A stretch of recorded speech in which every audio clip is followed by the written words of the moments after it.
Sophia loved her bookstore. It was her haven. The scent of old books filled the air. Sunlight streamed through the large front window. Comfortable armchairs beckoned readers to linger. Sophia, as Sophia. I know every shelf, every corner. This bookstore is my dream come true.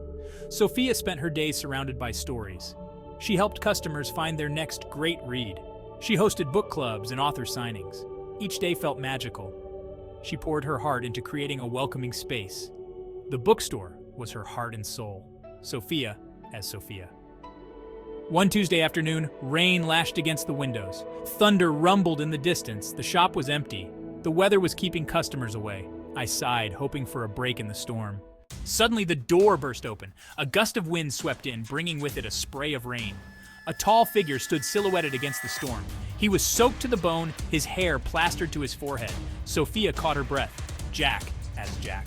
Quite a downpour out there, he said, his voice deep and warm. Sophia nodded, her eyes wide. He had a kind smile and twinkling blue eyes. He approached the counter, running a hand through his damp hair. Jack, as Jack. I hope I'm not intruding, just needed to escape the weather for a bit. Sophia, as Sophia. Not at all. Welcome to the Book Nook. He introduced himself as Jack. He was a travel writer passing through town.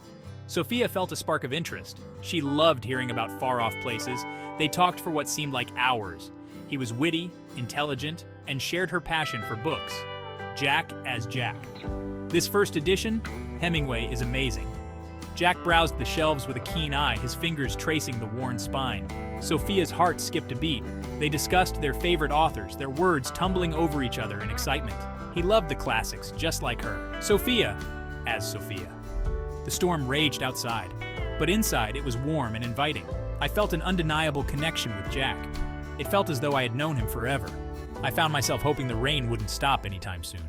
Over the next few weeks, I became a regular at Sophia's bookstore.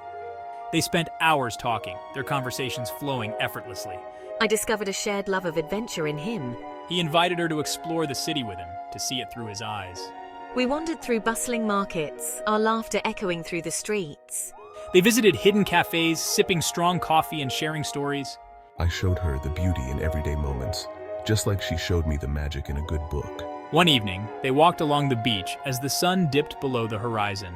The sky exploded in a riot of colors, painting the waves in hues of orange and pink. Sophia felt a sense of peace she hadn't realized she was missing. As I looked at Jack, his face illuminated by the setting sun, I knew I was falling for him. Their dates weren't always grand adventures. Some nights were spent curled up in my bookstore, reading aloud to each other. The sound of his voice, deep and soothing, made her heart flutter. Other nights, we lay under a blanket of stars, sharing our dreams and aspirations. Jack talked about his travels, his words painting vivid pictures in her mind. I shared my longing to one day write a book of my own. He encouraged her, his belief in her giving her the confidence she lacked. One cool evening, as we gazed at the stars, Jack leaned in. His lips brushed against hers, sending shivers down her spine. The kiss was soft, tentative, yet filled with a lifetime of unspoken emotions. When they finally broke apart, they were both breathless, their hearts pounding in unison. Back in the bookstore, surrounded by the scent of paper and ink, they stood close. You inspire me, Sophia, he whispered, his voice husky with emotion. I want to write our story, a love story for the ages. Sophia's heart swelled with love. She reached for his hand, her fingers intertwining with his. And I want to live it with you, Jack, she replied, her voice a mere whisper. He leaned in, capturing her lips in a tender kiss. As we held each other close, surrounded by the stories we both cherished, I knew this was just the beginning. Their love story, much like the books that lined the shelves around them, was just beginning to be written. It promised to be an epic tale, filled with adventure, laughter, and a love as timeless as the written word itself.